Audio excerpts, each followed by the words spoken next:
Hello and welcome back to Ssgt Girl Talk. I'm Katie Baudelaire, joined by Tiegan Clark, and we are so happy that you're here today.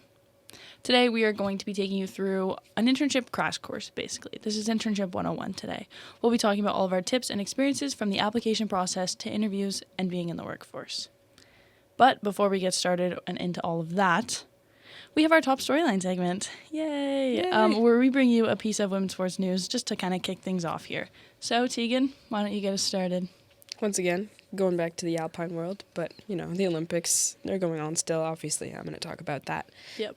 Canadian, a local hometown hero, actually, Parry Sound, Ontario. Oh. She got a bronze medal in skiing slopestyle.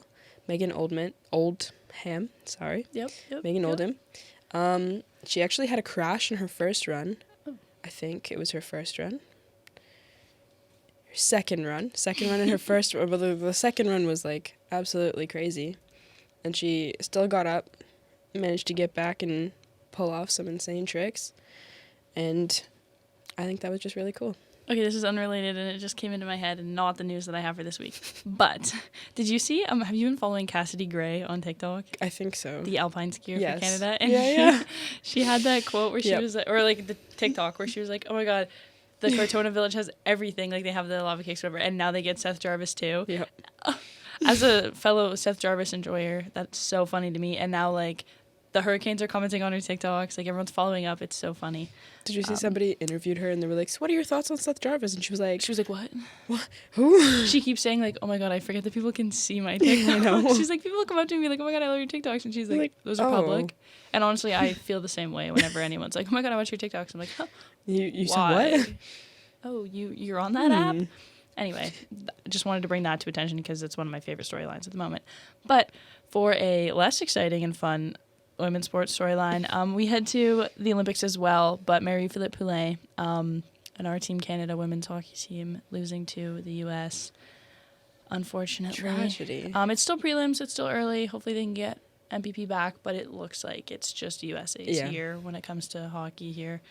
Obviously, Canada still can medal, and they're still playing very good hockey, but it's not looking good. It's going to be a little tough. Not looking good. Rough start. Yeah, it's just unfortunate to have that happen in the middle of prelims. Back. But they play Finland, who they should beat. Yeah, hopefully. All is not lost. It's just a little concerning at the moment. But yeah, with that out of the way, with some women's sports news for all of you here, let's just jump right into the internship part. You're listening to Ssgt Girl Talk, where women in sports take the mic. We're talking careers, culture, and stories that deserve the spotlight.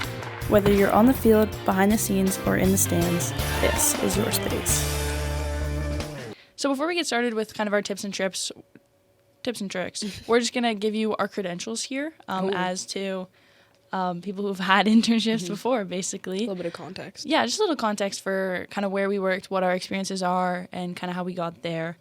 And so, Tiegan, why don't you start? Because I'm actually really curious to how and what exactly your internship was last summer. It wasn't an internship per se. It was more I guess, an online course almost. Yeah. With an additional, what they called it, an immersion week kind of learning experience. Mm-hmm. So it was with the Olympic Broadcasting Services, which was oh my God. Yeah. When I got the email I was accepted, I was like, oh, no way, because it had been 2 months after I had submitted, and I was like, oh, I guess I didn't hear back, because they said it was going to start in April or early May, but it had been April, and I was like, oh, okay, well, I guess get that. It's okay. But then I got an email and it was shifted, delayed. I feel like I'm saying a lot right now.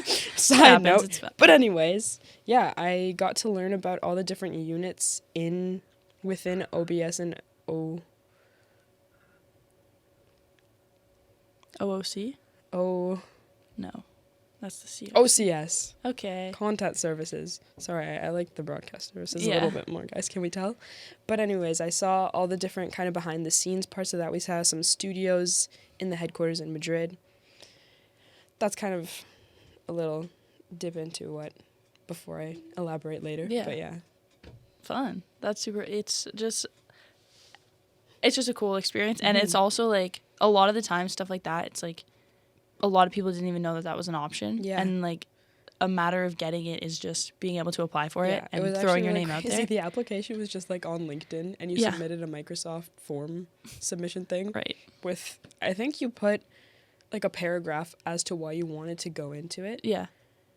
But you didn't have to put a resume or anything. Oh, interesting. So it was kind of, it was very interesting. So your credentials for this resume tip part. Exactly. Well, I actually, no, I I'm have some kidding. resume tips. I'm sure. I'm just kidding.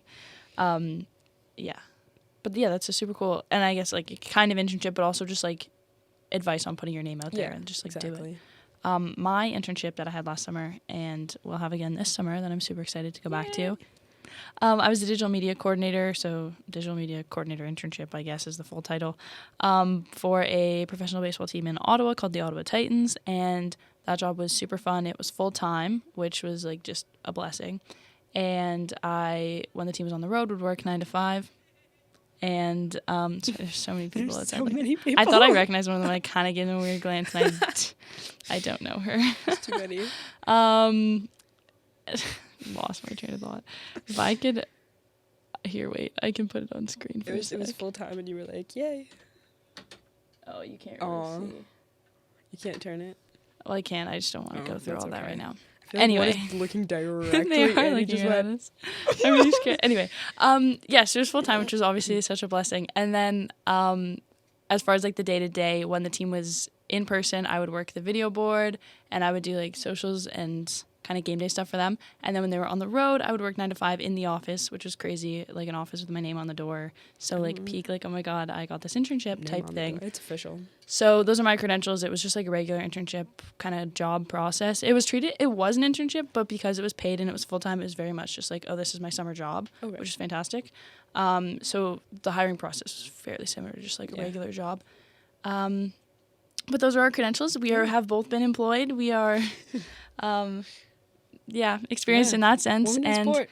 especially in sport, because sometimes the process is different in sports, and it's such a competitive industry that a lot of the times, like you were saying, like, oh, maybe I'm just not going to hear back. Like a lot of times you apply for a billion different things and you don't hear anything. I know. Like it's kind of crazy when you don't hear anything too. It's just and it's so unfortunate, and it happens so often. And it's as lucky as I was to have this job again this summer, and I had it last summer, and these past two, well, the past one, and then looking forward, like not having to stress through January to March about like finding an internship or a job for the summer is such a blessing, because after first year, my summer between first and second year, oh my God, it was stressful. I ended up with a job for just July and August. Like it was just a 2-month contract, and it was writing, and it was in sports, so that was fantastic. And it was like technically full-time-ish for 2 months, which was still good, but not having that, like I was so stressed when, like, coming home without a job for the summer between like, and you're done so early too, like you're done in April, so then I'm like jobless from April, May, June. I'm like, oh my God, my parents think I'm like it just gives you like, just oh my God, guys. like, oh, I can't succeed in this industry, like, oh my God, I'm stressed. And then finding the job for the last 2 months, I was like, okay, thank God. And then going home last summer and this summer with like a guaranteed kind of full-time gig, such a blessing, and it's such a big stress relief. So that being said, a lot of internships are currently posted or are being posted, and so super important to A, get your name out there like we were saying, but B, apply early as much as you can, get that out of the way beforehand. And once you're ready to apply, come right here, because we have all the application and interview tips for you right now. So with that fantastic segue, let's hit into some during the application process. We have some resume tips, some cover letter tips, and then in general, where to find jobs. Because I mean, you got the Olympic one off LinkedIn, but sometimes when you apply on LinkedIn, reliable. Oh my God, either it's not a real job or it says like 200 plus people have already applied. And it's like, okay, so what's the point? And I find the LinkedIn ones are the ones you never hear back from. I know. So we will give you some tips better than LinkedIn on where to find jobs. But first, let's start with where to find the jobs, because that's kind of like the natural flow of things. Before you worry about your resume and everything, where do you find these jobs? The two I put in here, Teamwork Online is where it's a great platform. I've not heard of it. I've not gone on. It's great. That's where I think the Titans one, I don't even know. Like I get emails from Teamwork Online, so I might have found it there. It was so funny seeing like my hometown though posted on Teamwork Online, because usually it's familiar. Like, because they have jobs that range from internships to like NHL internship, like it's all over the place, but it's very sports specific, which is fantastic. So I like to find jobs on there. I get emails from them with notifications and stuff. But that's where I found my current job, so it does work. But that's where, like, sometimes it's job boards and it brings you to an external site, but also teams can post. Like, or teams and organizations can post directly on it. So I think that's what my team does for the most part. Is they're like, okay, like, come here if you want to find a job. But then also you can find them on LinkedIn or whatever. Yeah. So reputable source there with Teamwork Online. It does have a few, like, if you apply through Teamwork Online, it'll ask you, like, some funny questions. Like, we love athletes over here. Like, list all the sports you've been on. And it's just, like, your profile within Teamwork Online. They're just giving you a little personality. But a lot of us working in sports have been athletes, so you can answer those questions. Exactly. And then also I subscribe to a few newsletters that kind of send out weekly jobs. There's Nick Bonus. I connect with him on LinkedIn, whatever. He has working in hockey also on LinkedIn. And he sends out weekly emails every Monday. You get, like, a bunch of full-time and part-time jobs in sports, specifically hockey. Yeah. Usually it's hockey, but sometimes you'll be like, oh, this isn't exactly hockey, but it's also, like, looks like a really cool job. So go over there. So finding kind of those niches and subscribing to newsletters, I find to be very helpful. I haven't directly gotten a job from there, but I've, like, seen some cool openings, sent them to people I know, and, like, that kind of. Yeah, also just, like, be friends with me, because if I think you're going to be good for a job, I DM people on LinkedIn that I, like, go to school with all the time, and I'm like, oh, like, this seems like up your alley. Look into this. Like, there was a cool on-air position with the Score, and I was like, well, I would never do that, but people should know about this. And I sent to, like, 4 different people. I was like, you would be good for this. You would be good for this. So, yeah, building your own network, I guess, is also helpful. Have a friend like me who's just going to send you jobs. Yeah. But those are my two, kind of outside of LinkedIn, where I like to look for jobs. See, I haven't done a whole ton of looking, but on all the kind of different Olympics sites, like, I think on olympics.com, I think I have it open actually, which is really funny, but if you look for the different all the different websites, like, I know LA28 has a specific one, and they have all these different positions available. I think there's also an internship coming up for that, but you do have to be in the States, which was, like, I was looking at it and I was like, oh, visa and everything. Then but I don't, especially not right now. But if you look on those, sometimes they also have specific student experiences. Like, they have there's Framing the Future, which is specifically for women interested in camera operation, which I wish I knew about when it happened 2 years ago.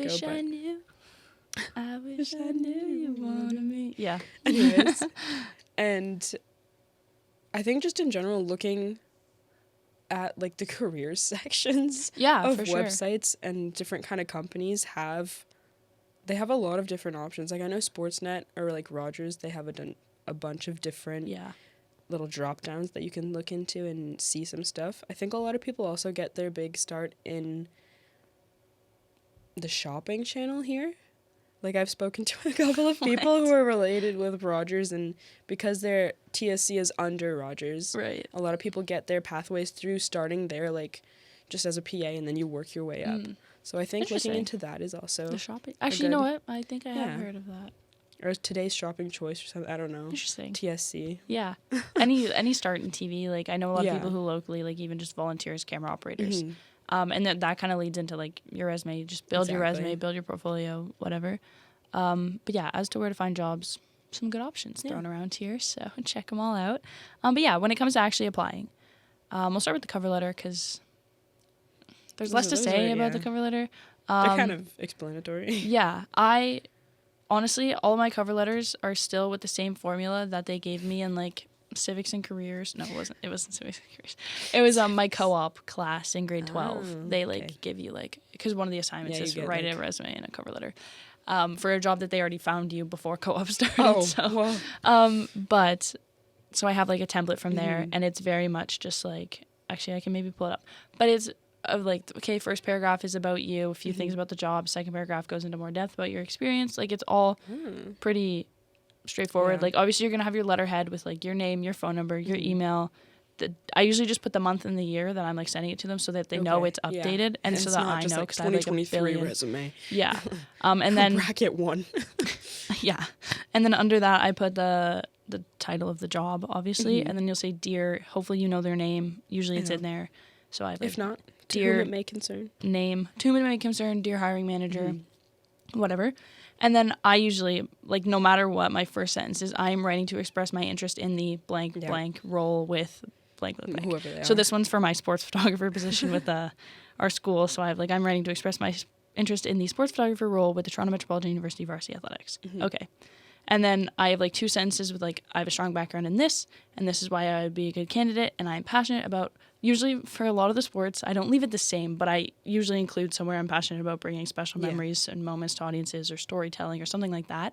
That's Something related that's to the personal, job, but it's a little more personal. And then, so that's kind of your opening. You're I'm interested in this. This is why I'd be good at this. I want to do this. How I would And do then it. your next 2 paragraphs are, I have What 3 you've years. done, Yeah. Usually I say however many years I have. I have 3 years of hands-on experience in sports photography and in-game coverage. I'm familiar with working on a team, blah, blah, blah. I value organization. I usually keep 2 kind of traits at the end of that one. I value organization highly, and my ability to work in high-pressure situations highlights that. Perfect. Okay. Because that's very related to working in-game sports photography. You have to be organized. You have to be able to perform quickly, whatever. And then lastly, moreover, my approach to learning, whatever. And then just kind of really dive in deep to why you'd be good for this job. Your cover letter is also a great opportunity to say things that you're not going to say in your resume. Exactly, yeah. Or if you have on the side, my resume has a few different skills, whatever, and organization's one of them. But in your, if that, that's great, leave that. In your cover letter, say why organization's relevant and why you're good at it, whatever. And then your last paragraph could be verbatim. Thank you for considering my application. If you have any further questions, I can be reached at phone number and email. I look forward to hearing from you. Best regards, Caitlin LeBoudelaire. There's a lot in there that I don't change, the last paragraph. Yeah, and if I do, I'll change a few words here and there. Just having a template that you can kind of plug in. And if it's very similar to what I just read out, take notes, whatever, that's fine. I should post just a sample.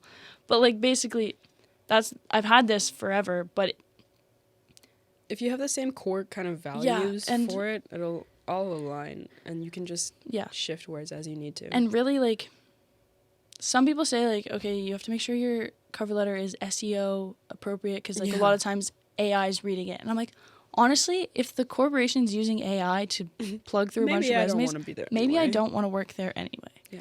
And so this combination of cover letter and resume is what got me my internship and whatever, and along with some interview tips and the fact that I was well suited for the job. But if you're well suited for the job and you have a good interview, your cover letter and resume, as long as they're clean and polished enough, should be able to get you there. And I don't think people stress a lot now with the way hiring processes are, especially because a lot of them are so AI automated, or there's so many candidates. Yeah, it's no, it's just be yourself. Don't be a robot first. I know a lot of the time now we're catering towards robots with AI, but don't be a robot yourself. No. So those are my kind of cover letter tips. For the most part, it's a lot of the same info that you're going to have on your resume, but also use it as a chance to say stuff that might not be on your resume, because in a lot of times, you can't fit everything in your resume, or sometimes you don't get to elaborate as much as you would have liked to. Use your cover letter to say. Experiences, I always just try and keep it to one word thing. Not experiences, sorry, skills. Yeah, for sure. And then you can really go into depth. Any other cover letter tips? I've actually never written a cover letter for anything sport related, which is really funny. But basically what you said, just keeping it descriptive but also personal, not just listing off facts. Yeah. But adding kind of your own, especially not just listing off what's already on your resume. They should be 2 separate documents in a way that one is very personable and this is how I'm writing, this is how I'm communicating, especially if you're going for a job in sports. Show your writing style, which is also beneficial. For sure. Whereas resume here, my biggest thing for resumes, it's in capitals on this doc. 1 page, please. Yes. My resume, and I've been working in sports for, not, obviously I don't have a crazy amount of experience, but I've been working in sports since 2023. 2022, 2023. That's 3 years. 4 years of working in sports. And my resume is 1 page. It has at least usually 4 different experiences that I cycle through. It depends on the job. I'll change them in and out because I'm lucky enough to have a diverse kind of experience here that if I'm going for a writing job, I have enough publications that I've worked with to include. Some stuff caters more to or specific things. I'm doing social media, I have experience in that. But never, ever, ever should your resume be more than 1 page. No. You could fit it all in. You can, 110%. It doesn't need to have every single language or award you won. It doesn't. It's okay. And it gets to the point where it gets to the point where you can take stuff out. You don't have to have every job you've ever worked for. Yeah. And like we can having, take out your you can part-time take out shift your at the grocery part-time, store.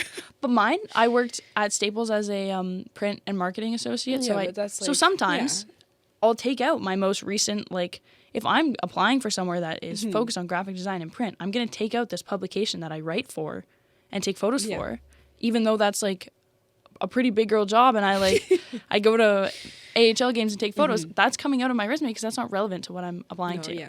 And so I'll put in my 3-year experience working at Staples in high school, because if they ask me about that in an interview, which we'll get to, I can jump off of that and explain why that makes me better for the job. So that's important. Never ever more than one page. As like I've recently experienced this hiring people at like Shuttersport Media, and I usually don't say no to a lot of people in general. Like if you attach a resume and it's relevant, sure, I'll probably hire. But there's some of these resumes, I'm like, there's no need for you to have 4 pages right here. 4 pages? No, some of them are oh like, my goodness. And I know other people who've been hiring for like volunteer positions and baseball positions and whatever, and they're like, this does not need to be this long. Like, it's a very common. It's not like in a it's very not like an error. In a very just, drastic way to put it. The resume is becoming a lost art, which is crazy. Like that's so dramatic, but it's true. Like they used to teach us. I'm sure they maybe still do, but they used to teach us in high school. Like I've known since civics and careers in grade 10. Your resume does not need to be longer than. No, I feel like that was like. They were like one rule. That's like the one thing I retained and from this is all this time later. On my resume, and I very much like I use a Canva template for my resume, and I love the way it's set up. But I have like my contact information, a professional summary, 4 work experiences, a billion skills, my 2 languages, and 2 references. Yeah, and that all fits on 1 page, and it does not need to be longer. Yeah, you don't have to describe your experiences too crazily either. I feel like a lot of people do that, where they explain like nearly every task that they did. But and that you don't have to have all that, as long as you can kind of condense it, and then like the main kind of things that you did are there, then you're good. And on that too, the way I have it is like how long I worked there, what company, and then my position title bigger, and then 1 or 2 jot notes about like what it was like working there or what experience I gained. But on that, for every job or experience you have, don't just say what you did in that role. Don't say this was my job description. If they want the job description, they can go look it up. What they want is either this is what I learned, this is what I improved at, whatever, or more specifically, if you have any quantitative results, anything like that, that's what people are looking for. And so, like, luckily enough, when I was working those 2 months that I worked in before summer of grade, that July and August, we were doing Olympic coverage for all of the Ottawa athletes at the Summer Olympics, and that's why they hired me on, is they needed more specific that's not a word. More specific coverage of Ottawa athletes at the Summer Games in Paris. And luckily enough, our Paralympic coverage that I honestly worked on very minimally, because that was after the fact and I was leaving shortly, won a silver award for the best continuing coverage at the Canadian Online Publishing Awards. Wow. And that obviously goes right in there. So I have job title, date, organization, whatever. And then I have organizing coverage of the Ottawa athletes at the Paris 2024 Olympic Summer Games. Nice. Exactly what I did. Public liaison, managing whatever, writing athletes, doing this in the greater Ottawa area. Perfect. Lastly, a part of the content team that won a silver award for best continuing coverage at the Canadian Online Publishing Awards. There you go. And there you go. And nice immediately, and concise. Very concise, 3 bullet points, super small. I could honestly take out one of those bullet points and combine the 2, organizing coverage and being a public liaison. Like, it's honestly wordier than it needs to be. But that's 2 bullet points, explains exactly what I did. And even just the fact that it's communication specialist kind of gives you an idea of what I was doing in that position anyway. And so it just basically less is more. And as much as you can. I know not everyone's won an award at every position they've worked in, whatever. That can be difficult. And some of my other ones do not have that at all. But even if you're saying, oh, I was a project manager or a social media assistant here, you can find those insights being like, grew this many, even if it's not even that much, just like knowing that there's been growth or that you've improved or you've done something well at your position. I think also if you're writing down that you're noticing growth, that's also something that people are looking for, that you're actually attentive and into your job. For sure. Because a lot of the times, like obviously they're looking for your experience in a role if they're looking at your resume, but they're not looking for an exact job description. No. A lot of times they're skimming project manager. Okay, I know what that means. And then I'm looking in here to see if there's anything special that you've done not just, okay, yeah, you manage projects. Obviously, that's in the title. And so being very deliberate with what you choose to write. Or also, like, journalist, photographer, social media, that's what I have. I have also, that's the title. And then comfortable interviewing personnel for articles and photographing events. Okay. Like, you want to say, like, obviously, I didn't say interviewer because I was a journalist, but it shows that I can go up to people sometimes. Social anxiety is real, but I am most of the time comfortable interviewing personnel, whatever.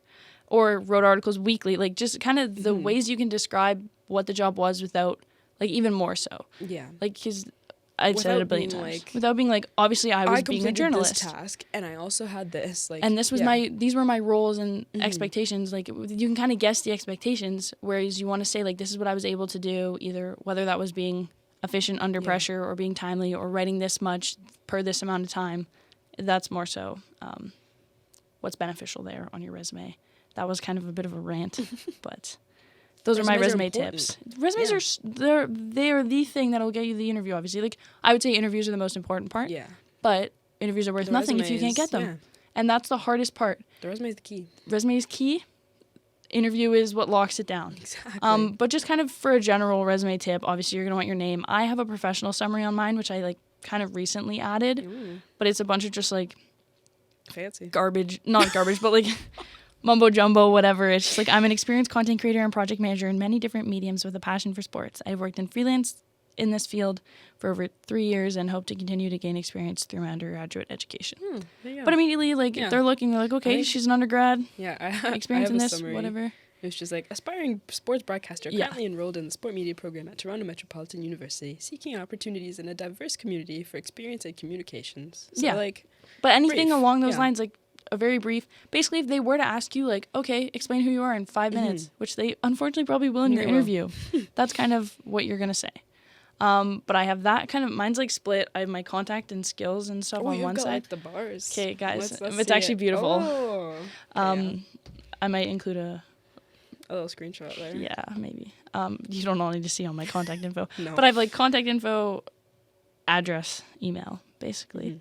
And then your high school diploma and your current undergrad, usually, is what I have. Yep. And obviously our current undergrad gets us in a lot of doors. It does. Which is good. And then under that... program. Yes. And then under that I have skills, and honestly I have more skills than probably necessary. Like, just because I have room the way it's formatted, I have a lot. It depends. The formatting. But they range from very specific things like Adobe Creative Cloud Proficient, experience working in WordPress, to just general project management, organization, that kind of thing. And the skills, I change them 110% based on what job. Like, if you're looking at a job and it says needs experience, like, experience in Adobe Creative Cloud preferred. This required. Like, you are 110%, you go to what the expectations are and you write them. Because that immediately, as soon as they open it, they're looking for that. They're checking those boxes. A lot of the times, if you're applying through LinkedIn or something, or it's a form, it'll ask if you have them. Hey, do you do this? Yeah. But I know for my Titans job, it said, like, in the job description, needed all of these things, required, preferred, whatever. And I pay attention to the required, preferred, because you know, it's there for a reason. Well. But they didn't ask. There wasn't that kind of form until after. Okay. They, like, looked at your resume and they were like, okay, we're interested, and then they sent a form. Let's see what you have. So it is worth having it on your resume, even if it's also, like, a form's coming, because that's exactly what they're looking for. If you can say, I am exactly what you're looking for, like, that's obviously you're going to want to put your best foot forward there. And then I have my 2 languages, French and English. Kind of going off of what you just said, if you can say exactly what they have, you also don't have to fit every single requirement. No. Like, if you're like a skill short or something, if it's like, oh, you need to have, like, 5 years in this, but you have, like, 3, let's say. Yeah. That's okay, because you're still experienced and you still have some of the skills that they're looking for, and you can still be considered. Like, it's not like mandatory to have all the things. I'll apply for jobs that'll be like, you need an undergrad. Yeah. And I'm like a degree, and I'm like, oh, do I? I do. But you might as well throw your name out there. Exactly. But also, like you were saying, especially, like, in skills, what I don't have is 3+ years in this. Yeah. Blah blah blah blah. Yeah. You don't have to put. You don't have to put all your cards on the table. Yeah. Okay. Because if they're looking for 5 years, but you have 3, but you can explain in depth in an interview why you think you are good enough, then that's fine. And so don't. Yeah, I agree with that. Like, if you think you're at all qualified or you want a job, just apply to it. Don't be like, oh, but I don't quite I fit don't have this this, one but thing. yeah, no. And that's why I was okay. saying pay attention to the preferred versus required. Exactly. Like some of them, they will 110% Yeah. be like, this is You need a required, we degree cannot and hire have to you. have 10 years of experience. Yes. Maybe like 10. Okay. That's a lot. Like maybe I'm not getting that one, but But also if they say like Adobe Creative Cloud is preferred, yeah. then you can be like, oh, well, I have I have a that. lot of experience in Yeah. Canva, but I could probably be taught Creative Cloud pretty easily. Like, anyway. Interchangeable skills. Yes, diverse skills. What do they call those? Transferable skills. Yeah. Interchangeable. Whatever. And then, yeah, back on my kind of main bit, under my professional summary, I have work experience. And like I said, I have kind of 4 positions that I'll rotate some in and out. And then I have 2 references. And for references, include their phone number and their Email. Sorry. I, funnily, I think I didn't used to put references. Did you have them references Like I would just upon be like, request? yeah. But I don't know if it really. I honestly it didn't don't make a know how difference many because people- The people I put didn't even get contacted. I was so going to say, I don't know how many employers are actually contacting references nowadays. I feel like sometimes they just look to see if you put anyone. Yeah. Or if you didn't, and they're like, I "That's a little could call if sketchy." I wanted to. Yeah. Yeah, I have no clue how many employers are actually contacting know. references. Still And I kinda have no good way to have. check. But it's good to have, Yeah. just because it's like a old habits die hard type. Like, Yeah. a lot of people look for it, even if they don't actually. And sometimes they'll probably just look where they come from. Yeah. Like, They'll I just have the do a general manager of the search. baseball team I work for on here because I know he'll give me a good review, whatever. But just if they're looking, they're like, okay, well, clearly she has a good connection with the general Yeah. manager. Like, they might not even call. They just might be like, okay. Also, make sure you let people know Yeah. that you've put them down as a reference. Let them know. If you Yeah. apply for something, be like, hey, heads up. Heads up. Just in case they do contact. What I do most of the time is if I, like, know them, like, the general manager I know pretty well, I'll just be like, by the way, you're going down on my resume, like, forever. Yeah. Like, by the way, until further all notice, time. you are in here. And so, like, if you ever get a call, could be for a bunch of different things. Yeah. And I've had that with, like, my general manager at the Staples I used to work for. I'd always have him in there. It probably is best practice to let them know every time. Yes. But Depending on the sometimes I'd be relationship with applying the- for like yeah. 10 jobs, and I'm like, just to let you know, Hey. these are all the possible people who could call you. That seems a little much. Yeah. Um, Just be like, hey, put but you down my- for a couple things. yeah, my mom used to, because she's a teacher and a coach, and so she would sometimes be put down as resume, like in high school for like, Yeah. I'm applying to the shoe company or whatever. But one time we were in the car, and an employer called her about like some girl who she coached, who had told her Okay. she was putting her down on her Yeah. resume, but she told her she was applying for one job, whatever. She must have kept it in there for 2 jobs because someone from a different like part-time job was just called like, her. "Hey." And so my mom in the call is like, oh, is this for the shoe company? And they're like, no, we're like whatever other company. And she was like, oh. So Oops. so sometimes it is probably beneficial Yeah. for your people to know so that they don't accidentally leak that you're applying to a bunch of different jobs and don't really want this one. Yeah. So beware of that. But yeah, general resume, less is more. Yeah. Be efficient and effective with your words, and absolutely do not make it longer than 1 page because it does not need Doesn't to be. need it. If you format it properly, I know Google Docs has some good templates, but I highly recommend Canva just because I've you never can used Canva. move. Because you can move stuff around. Yeah. You know, like I feel like I just use my space well on Canva, but I also like Canva. So, but Google Docs I've never is used Canva. really, Yeah. it's so fun. I love know. it. I see all these people are like, oh, Canva, and I'm like, maybe I should look into it. I have Canva Pro. So. Oh, you're a Canva Pro? No, it's through my high school still. Oh. I'm like locked in there. Yeah. I should not. I don't have access to the email, You should but be I have. saying this, bro. No, this is actually life hack, everyone. I have the Canva Pro account that I got in high school, but I downloaded the app to my MacBook, Okay. right? 'Kay, then So I'm like yeah. locked in the account. But if Never I ever sign if I out. ever get a new MacBook, if I ever log out, I will not be able to log back in. A, because I don't think I know the password, and B, because I don't have that email anymore because it's like It's a void the email email's now, void yeah. because I've graduated 3 years ago. Yeah. But I still have the That's Canva kinda account. funny. But honestly, it's through like one of my teachers, like my grade 11 English teacher is the one who got me this Canva Pro. Worst For, case, like, you could just be like, hey. for her whole classroom, she like got it. But I honestly think that she can probably see everything I do in Canva. I She'd be think like, that's oh, what are you working on here? I think Katie?" that's how that works. Like I think she can probably see I absolutely feel like everything. they can see your What which is Your time or so whatever. funny. Yeah. I know she doesn't care, and she probably doesn't look. And if she did, she'd love. Like, she loves me. She tells my mom how much. My mom worked at my high school, so she tells my mom how much she loves me all the time. But I think it's really funny that she can probably just see anything that I'm doing in Canva. Oh, that is funny. I use Canva mainly for like their pro elements, because I download them and then put. Jeez, I need to stop this. I download them and then put them into Photoshop. Like, I use a mix of Canva Pro and Photoshop, and I've started doing less and less Canva Pro because I just find Canva looks so 2D, and I can tell when a graphic is made on Canva. But anyway, highly recommend it for your resume and cover letter. I have them both in there. The cover letter, there's no need, but I do anyway. But yeah, that's kind of my tips. And for if you're applying to as many jobs as me, or you have as many random experiences as me, I have like 5 different resumes, and I just like either cycle through them, or I'll change 1 or 2 things here. And I same with the cover letters. I have like a billion different versions. Depends on what I'm applying to. I'll update them, but I'll also like duplicate them if I'm like, oh, I'll probably apply to a similar job here. And so, if you have that, very helpful. Yeah, Makes things quicker. If you have the options, use them. Like, really make sure you're tailoring both your resume and your cover letter as much as you possibly can to the job that you're looking to get. Yeah. And then once you get the call to get an interview, you've basically, like, you've done the hard part. Exactly. The interview is like locking it in, but getting the interview I find to be the absolute hardest part. It is. And this is going to be me flexing on everyone right now. I have at a 100% interview rate. If I get the interview, I have gotten the job, which is crazy. And it's honestly not like a huge pool. Like, it's probably like 4 or 5. It's more than that. It's probably like 5 or 6. 6 or 7. No, maybe.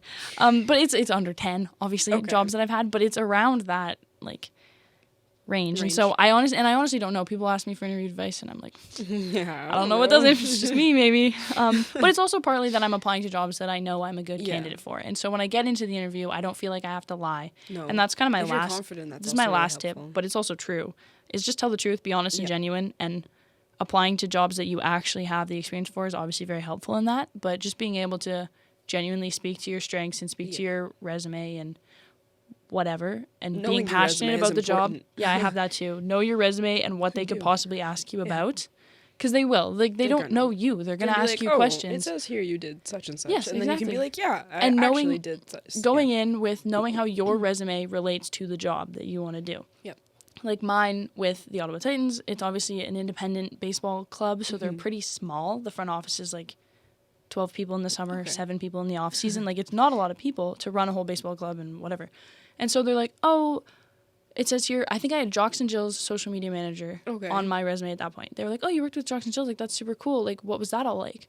I was like, oh, it was a lot of, like, it wasn't paid, so it was pretty hands-on, but it was, like, just a team of the 4 of us, which is pretty small for, like, a new and upcoming platform to, like, cover all of their socials, because they were posting news, they were posting podcast clips, like, it was video and still editing.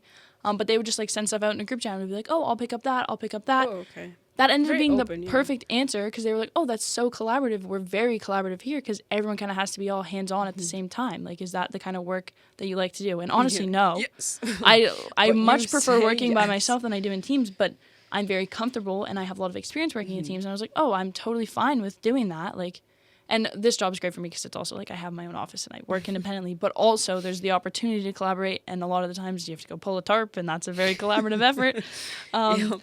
So just... Again, that's just because I knew my resume, and I honestly wasn't even thinking, like, oh, I should say that it was so collaborative. But, like, that's probably honestly when in doubt. Saying that you work well in a team is probably a good shout. But just being able to answer questions about your own resume that relate to the job is definitely number one help in an interview. Yep. And this kind of isn't as, well, it's kind of related, but, like, having an example of work, sometimes they'll ask for your portfolio, and then they'll have it, or they'll ask to see your portfolio in an interview. And I've had interviews where they're like, oh, do you have anything you want to show us? Like, not really. Like, is there anything you want to see? Like, I'm not just going to, like, whip out my portfolio and be like, here's a bunch of different things. But I had one interview where he was like, and is there anything, like your big project that you would love to share? Oh, okay. It was kind of a weird interview, honestly. And I was like, no. Like, you're asking me to come work for you. I don't really... It was kind of a different position. Like, it was... more of a volunteer, like, oh, can you come Okay. help us with this? And he's like, is there anything you would love to show us? And I was like, no. If I'm you're just gonna volunteering. do some graphics for you. Yeah. But sometimes that question does come up where they're like, oh, is there anything that you want to show us that you feel represents you or represents the work you're going to do for us, whatever. And so have that ready, maybe like in your portfolio, just like a graphic, or if there's like a video you've worked on, something like that. But for each of your work experiences, have an example that relates to the position you're looking for, or sometimes an actual physical work example that you want to share. Depends on what you're doing. But like, it doesn't even have to be like if you're going for writing, they're like, oh, is there a story that you've told that you like? That's really a pretty liked. common question. It's like, oh, is there a story that you've told that's been your favorite, or like an article that you've written that means a lot, something like that. So for the most part, have one of those for every position you apply with, and then also be able to, in your head before the interview, relate every experience you've had in your life Ever. in working to the job that you're looking for, because they will ask. That's kind of my, I guess also the Titans job I have, which is terrifying. They would ask, explain yourself in 1 minute. Like, who are you? And immediately I'm like, I've never met me. Actually, who am I? Who am I speaking about? Yeah. So probably come prepared with that. Practice because a little bit. they'll probably ask you. And then the normal like strengths, weaknesses. My go-to weakness, which is low-key a strength. Like, it's like, if you're gonna say a weakness, tie it back to like, don't be like, I am horrible at meeting deadlines. I suck at this. Yeah. Mine is that I like either have trouble asking for help with collaborations, because I get so like focused on what I'm doing, and I'm like, no, I can finish it, I can do it by myself. when in reality, if I just ask someone else, it could have been way easier. And honestly, this is really funny. I got this about myself because a teacher that I asked for a recommendation for a scholarship, I think, had told me, they were like, oh, they asked like strengths and weaknesses, and I honestly couldn't think of a weakness for you, so I just said that you like have trouble asking for help. And I was like, that was an insane read. That you just clocked that immediately. You're so right, and I'm using that for the rest of my life in every interview. So then anytime they're like, oh, and what would you say your biggest weakness is? Your biggest weakness. Biggest weakness. I'm like, oh, that I just work too independently sometimes, not in a way that I can't collaborate, but in a way that I feel I'm letting other people down if I ask for help. And then they're like, you should see a therapist. And I'm like, but will you hire me? But do I have the job? So that's my advice on the weakness thing, is in some way make it something that could, in theory, be a strength. Also, the Titans job I had, just talking about this interview, is so funny. They like went through this like personality Q&A. They'd be like, so I'm going to say 2 words and you're going to say which one resonates with you more. No explanation. And they'd be like, big room or small room? And I'm like, what? So big room? I don't know. But sometimes they do that just for like a general vibe check, or like they'll ask you like the most random, not true or false, but like, would you rather? Or like, there's a lot of jobs that do that. They're like, oh.